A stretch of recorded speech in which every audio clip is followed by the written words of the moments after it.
She's the author of Death of the Grown-Up as well as American Betrayal. Welcome to the show. Thank you, Sam. Great to be with you. Yeah, so, I wanted to talk about this article that you've written, The Blame Game, how the Clintons have basically played us, in a sense. Because you go into this article. Well, go ahead. Well, this article, which is at my website, dianawest.net, is really a response to the reflex response of the right, which is to vent at the left, to be upset about the corruption of the Clintons, of course, to be upset about any number of executive orders that are anti-constitutional by the president, and to rail against the left for doing these things. But it has occurred to me over these years, eventually, that basically the left does what the left does best, borrowing a line from Winnie the Pooh. Tiggers, of course, do what Tiggers do best. Seriously, Obamas do what Obamas do best. We can't really be angry at them for doing what they say they're going to do. They are leftists, they are collectivists, they are really anti-constitutionalists. And yet, what does the right do?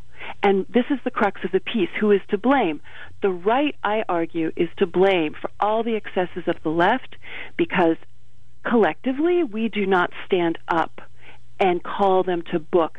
Mrs. Clinton should not be a viable candidate for president based on years of corruption, based on years of abuse of power, both her and her husband. They should be in obscurity at this point, not on the national stage. And this, I argue, is the fault of the right, going back to the articles of impeachment when Majority Leader Trent Lott back in the 90s told the House managers, "You're not going to dump this garbage on us, are you?" when they were actually coming to consider impeachment. That was the time then, but we've had many, many, many opportunities to nip this in many, many evil buds. And going back, we've talked about when Mrs. Clinton was confirmed for Secretary of State. All of this corruption was visible once the donors to the Clinton foundations were released. We already saw conflicts of interest that, even if things were above board, were certainly conflicts of interest that should disqualify her for serving as Secretary of State, dealing with world leaders who were also contributors to her husband's foundation, family foundation. So this, I argue, is the right's fault, because we go back to that confirmation vote, 94-2.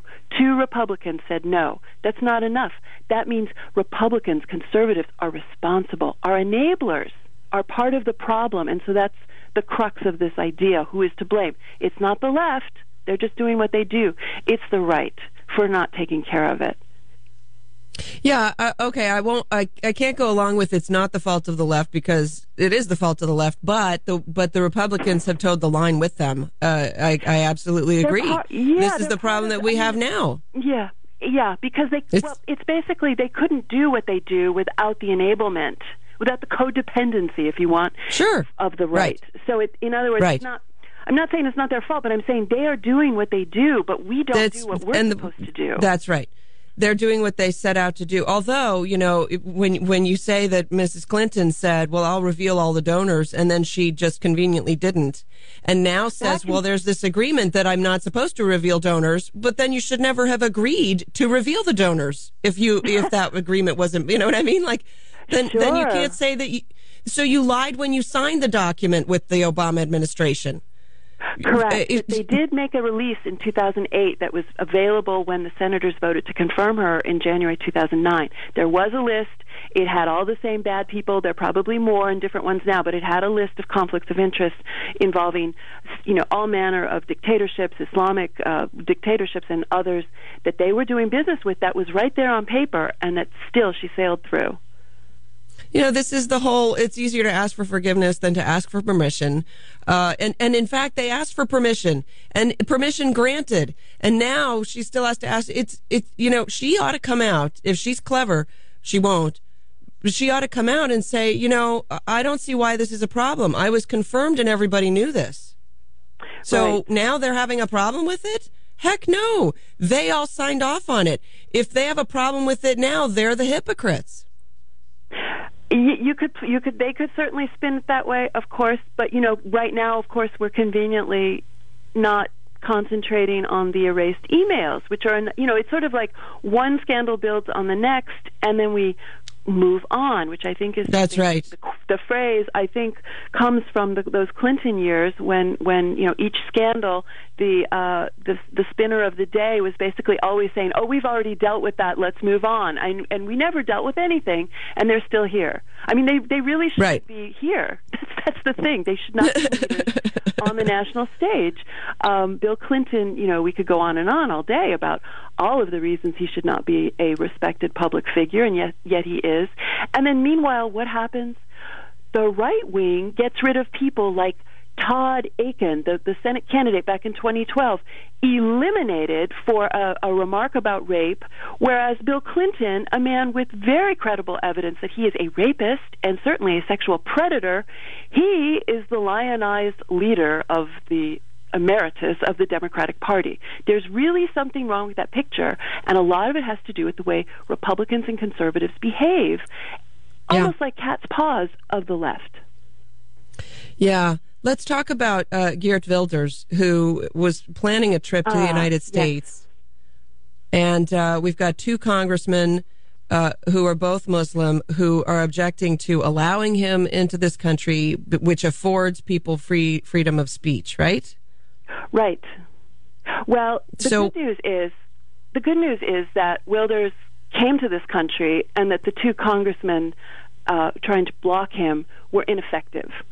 So this was really a matter, I believe, of grandstanding on their part, of trying to make this the issue, whereas the real story here, I was actually a witness to. I was able to attend Geert Wilders' presentation on Capitol Hill in the Rayburn House office building. He was sponsored by Representatives Louis Gohmert and Steve King, two very fine conservative Republicans, I would add.